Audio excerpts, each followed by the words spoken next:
Welcome back, Operation Bushcraft friends and family. Glad you could join me today. Here, not too long ago, I did a video, and all too often, people don't understand survival. Survival could be any number of things. It's very many faceted. You can survive cancer, you can survive a heart attack, you can survive a natural disaster. But in a survival world, survival is basically really simple. Creek Stewart said it best: survival's simple, just don't die. As long as you live through it, you survive. In the interview I did not too long ago, I did an interview with David Days Hartzell, and he asked me, he said, what's an experience you've had where you felt you really had to survive? And it started, I was actually taking the kids out, trying to teach them survival skills. That's how this whole thing started. And it was really kind of interesting because I totally had on the wrong footwear. I was totally not ready to be outside, but I was outside. And I was teaching inclement weather, wet weather, how to collect dry materials in a wet scenario. And I had stepped off a trail for some odd reason, and I slid down an incline. And I don't know, it's probably 7 to 10 feet down this incline was a drop-off that went down into a rocky riverbed. On the way down this hill, I hit a tree that was maybe as big around as I am, maybe a little bit smaller, but a decent-sized tree. And I hit it with my ribs. I broke 2 of my ribs. I didn't know that till I got back. Broke this tree, knocked it over, and proceeded down the hill. I told Vincent, who was with me at the time, you all know Vinnie Mac, he was with me at the time, and he said, "Man, are you all right?" And I said, "No, I'm not all right." Couldn't hardly breathe. And he said, "How do we get out of here?" And I said, "We're going to follow the riverbed, because when you follow the riverbed, the way it flows, the direction it flows, if you follow a riverbed 95, 97% of the time, it will lead you to some sort of civilization." We got out of the woods because we couldn't go back down the path we walked in. So we followed the riverbed until we got back to where we could see a road and things of that nature. And once we got up on the road, we made it back to the car. And once I got back to the car, I could get home, get diagnosed, get my ribs fixed, things like that. That's just one example. It's a little bit of a personal story to me. And it's going to lead me into what I'm going to talk to you about today. As you all know, I don't like to ramble. I make notes. I wear reading glasses now. I had cataract surgery, so I can see a mile and a half down the road, but I can't read what's right in front of me. So, I do make a list so I don't ramble. I do wear reading glasses so I can read. I'm just going to pick up the key points. I'll expand on them, and we'll go over what's called the survival pyramid. Because what a lot of people fail to realize is survival is a lot older than a lot of people think. One of the basic first examples of survival is in the Bible, when the people were leaving Egypt during the first one I'm going to talk to you about in the Bible is a word called asah. Asah means do, make. And when Adam and Eve were in the Garden of Eden, and Eve talked Adam into eating the apple, and they were given knowledge and free will, they had to asah. They had to make their own clothes out of fig leaves. And later on in the Bible, they made them out of animal skins and things of that nature. But when they were leaving Egypt, there are 3 annual cycles of training in the Bible. And they are what are known as the pyramid of survival. Passover, which, like I said, they were fleeing Egypt. They took a week carrying only what they could carry. Okay? So imagine, if you will, martial law is declared in today's United States, and you don't want to be here with the 1980 version of Red Dawn, where they land on a football field, you got to get up in the mountains and you got to go. You got to take what you can take. And in the Bible, when they were fleeing Egypt, that's your first real bug out scenario. Bugging out, I will tell you, is a last resort. You want to have a way to sustain yourself in a homestead type of setting. Vegetables, gardens, water purification. You want to have all that in place so that you can more bug in than bug out. Because bugging out, leaving your lifestyle, bugging out is like, as I said, it's the worst case scenario. So you want to have things at the ready. In today's society, we have what's called bug out bags. I'm not going to get into all that, but if you have a bag and you can pick it up and go, that's great. But during Passover, when they left Egypt, they didn't have backpacks. They didn't have gear, and they didn't have water bladders full of water. They just picked up what they could and they went. And these are craftsmen, and they're farmers, and they're people who trade at markets. They didn't have any real survival skills, so to speak, that we practice today. And so the first annual cycle of training would have been Passover when they bugged out. Pentecost is when they were out there in the wilderness, they were wandering, they were dwelling, and they were depleting resources for about 80 days.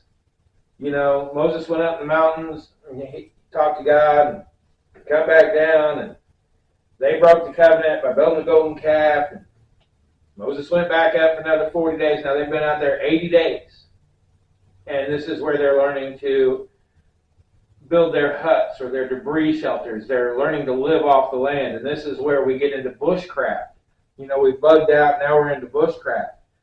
And that leads you through your first bug out scenario, because if you think about it, if you can grab a canteen or an animal skin at that time that you may be able to get water in, or you grab a half a flask of wine that you plan to drink and then repurpose. I mean, I wasn't alive back then, but you could imagine having to learn to repurpose, having to learn bushcraft on the fly, building a debris hut, learning how to waterproof it, learning how to craft utensils, spoons, forks, learning how to garden, how to harvest. All of that would be your plant and animal resources, learning how to utilize them, learning how to tan hides, and learning how to make shoes and shirts and coats and jackets. So you go from Passover through Pentecost, and Pentecost is really is where a saw, the do or make, comes in, because you have bone needles to sew with, and you can make clothes from animal skins, as I said. And I've actually seen a bone needle set. A friend of mine had a name of Colby Nickens. Was a very primitive individual, and for him, everything was, bark candles and bone needles and using the right notches to put together pack holders or pack carriers or even chairs. I mean, man was a very primitive individual, and that's what you would have had, that people would have had to have learned after they bugged out during Pentecost. Then they got into the season of bushcraft. Now, the third one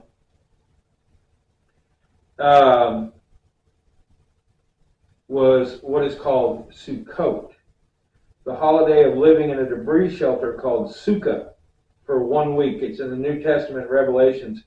Is a period of rest and rejuvenation, and you decorate the shelter with the plants, edible and medicinal, nuts, berries, and fruits, things that you've learned to grow, things that you've learned to use.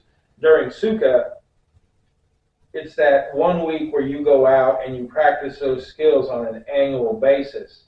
So the PPS, the survival pyramid of Passover, Pentecost, Sukkah, is your survival pyramid. So it's been hundreds of years, thousands of years since, Christ walked the earth, or the people were freed from Egypt. Passover is actually when the angel of death flew through the town, they were told to mark the eaves of their houses with the blood of their firstborn calf or lamb, and they marked the eaves of their houses, and when the angel of death flew through the town, he would pass over those houses that were marked, and that's where Passover actually comes from.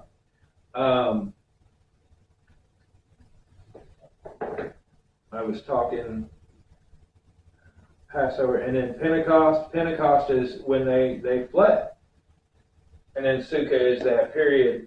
Sukkot, the holiday is Sukkah.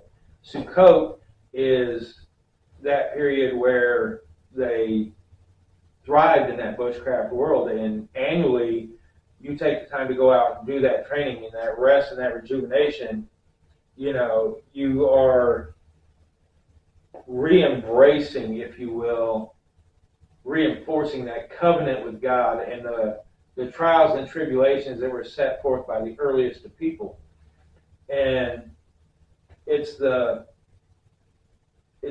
basic foundation of bushcraft and survival today.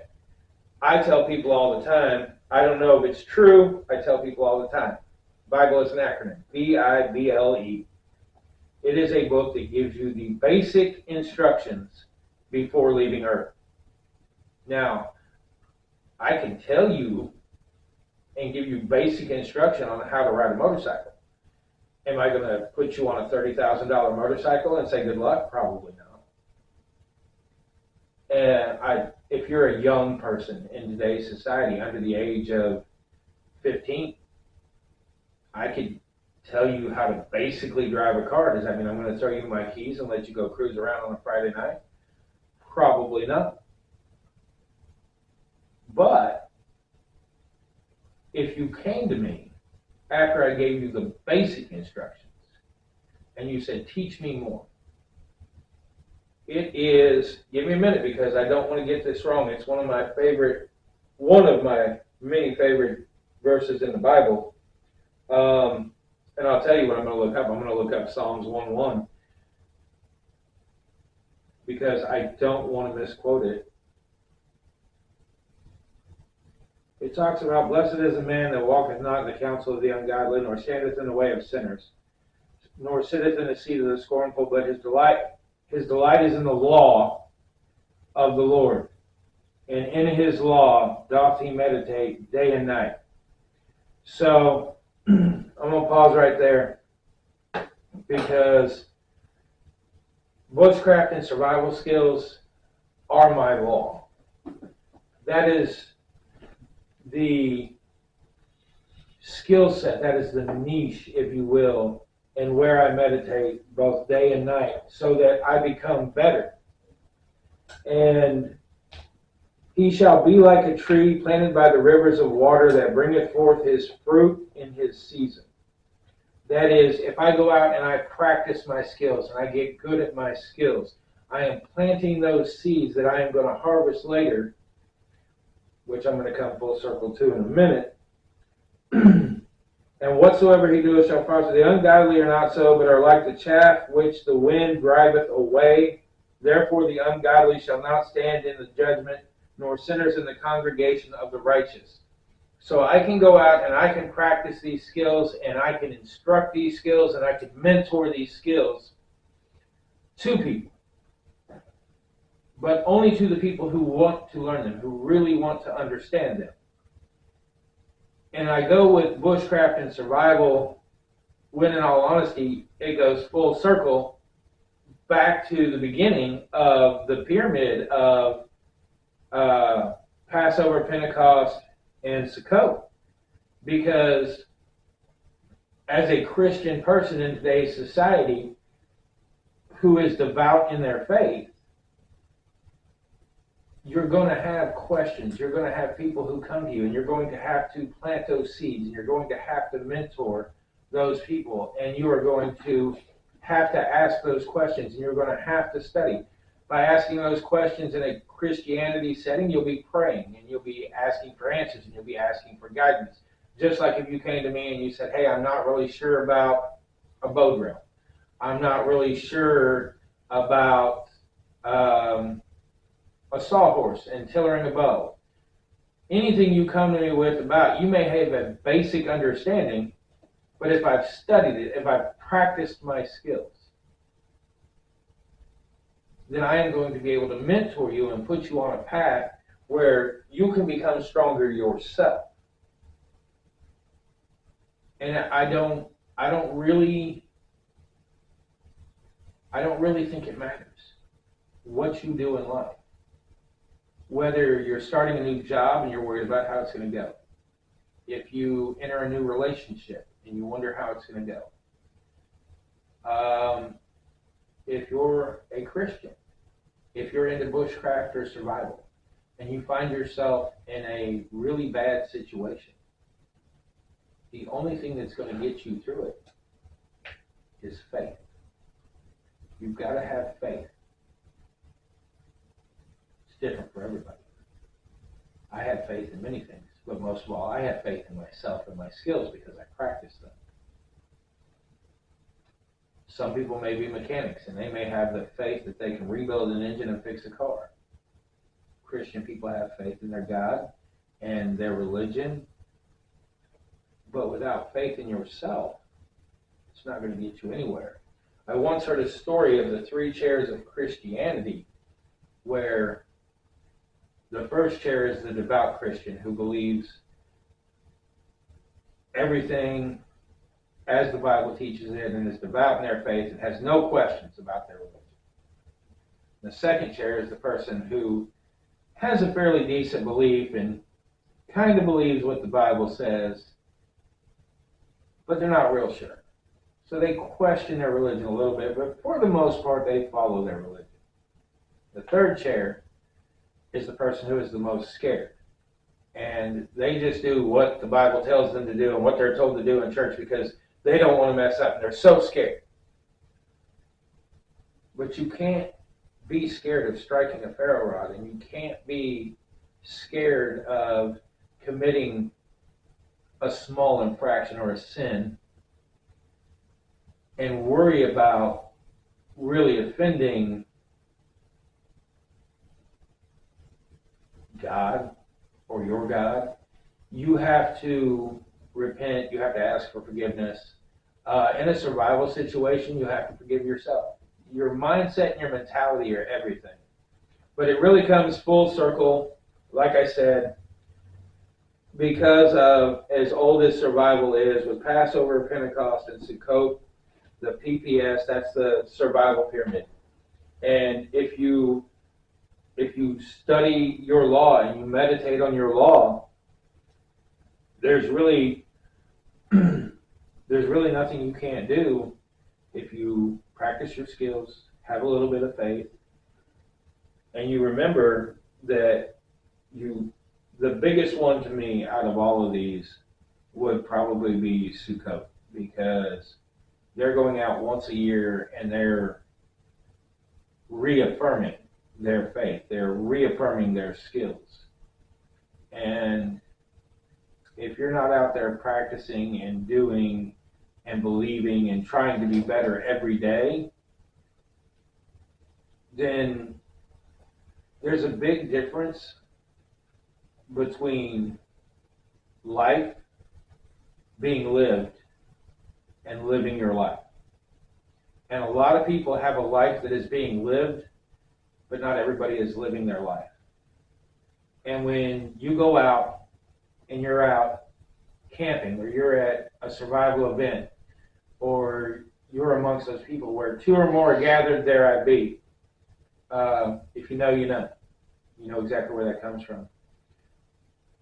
And there's another really good saying that says, practice, what does it say? Practice primitive, prepare modern. Something like that. But the biggest one, another big one, is Psalms 22:3, and it says, the prepared man sees danger and takes precaution, while the unprepared man goes blindly along and suffers the consequences.